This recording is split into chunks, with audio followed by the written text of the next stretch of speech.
السلام علیکم ورحمۃ اللہ وبرکاتہ وعلیکم السلام ورحمۃ اللہ وبرکاتہ۔ شیخ ہمارا عمرہ یا حج جانا طے ہوتا ہے، اس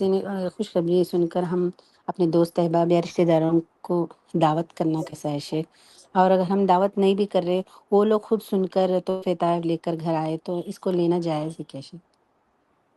دیکھیے، یہ رواج جو ہندوستان کے اندر اور دیگر ملکوں میں چل رہا ہے،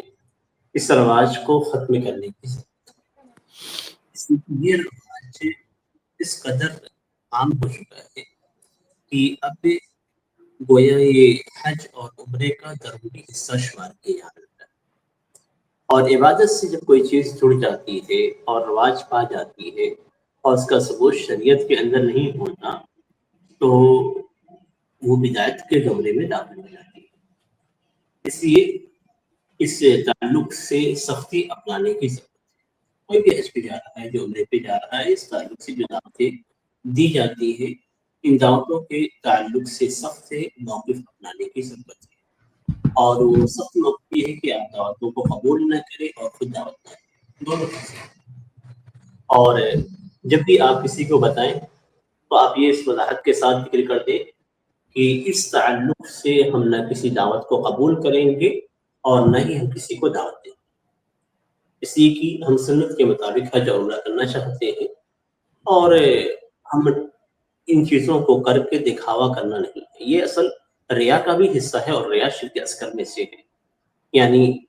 گویا ہم یہ بتا رہے ہیں کہ ہم حج کے لیے جا رہے ہیں، ہم یہ ظاہر کر رہے ہیں کہ ہم عمرے کے لیے جا رہے ہیں، ہم عبادت کے لیے جا رہے ہیں، اور جو بھی ہے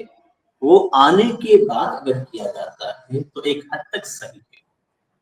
اسی کی پچھلے زمانے میں جو رواج پایا ہے، یہ رواج پہلے کا نہیں تھا کہ کوئی جا رہا ہے تو اس کو کھلایا جاتا تھا، نہیں، یہ آج کے زمانے میں شروع ہو گیا ہے۔ اور اصل یہ تھا کہ کوئی بھی شخص سے سفر حج سے جب لوٹتا تھا تو سعودی حکومت سے پہلے جب خلافت عثمانیہ یا عثمانی دور تھا، اس وقت مکہ مکرمہ اور مدینہ منورہ اور حجاز کی جو عام صورتحال تھی وہ یہ کہ جانے والا شخص سے بمشکل پلٹ کر آتا تھا، اس کو لوٹ لیا جاتا تھا، قتل کر دیا جاتا تھا، تو اس کے لوٹنے کا امکان نہیں نہ کے برابر ہوتا تھا، اور جانے والا یہ سوچ کر جاتا تھا کہ اب میں زندہ واپس نہیں لوٹوں گا، اور گھر والے بھی اسے اسی انداز میں الوداع کہتے تھے۔ جب لوٹ کر آتا تھا تو خوشی کی وجہ سے، اس وجہ سے نہیں کہ حج کر کے آیا ہوا ہے، بلکہ اس وجہ سے کہ زندہ لوٹ آیا ہے، تو دعوتیں کی جاتی تھی اور خوشی کا ماحول پیدا ہو جاتا تھا۔ تو یہ اصل وجہ تھی جو اس وقت اختیار کی جاتی تھی۔ اب لوگوں نے اس کے اندر کیا تبدیلی کی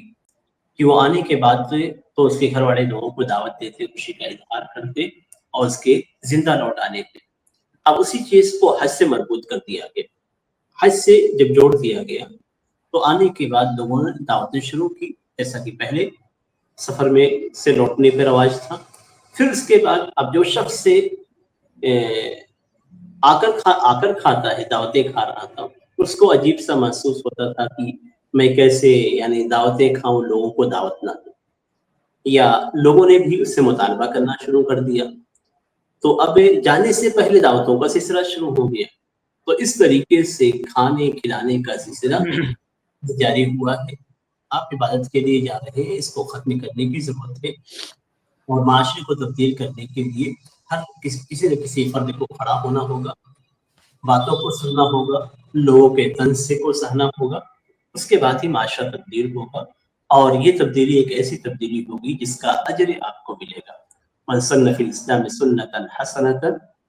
کان لہ اجرھا واجر من عمل بها من غیر ان ینقص من اجورہم شیئا۔ کہ جو شخص اسلام میں کوئی بہترین چیز سے اپناتا ہے تو اسے اس کا اجر ملتا ہے، اور جو بھی اس کے بعد اس پہ عمل کریں گی ان کا بھی اجر اسے ملے گا، اور کسی کے اجر میں سے کوئی کمی نہیں کی جائے گی۔ تو آپ ایک اچھا طریقہ اپنائیں اور یہ ایک مثال قائم کریں، لوگوں میں اس چیز کو عام کریں، یہ انشاءاللہ آپ کے لیے صدقہ جاریہ ہوگا۔ جو بھی آپ کو دیکھ کر اس پہ عمل کرے گا تو تمام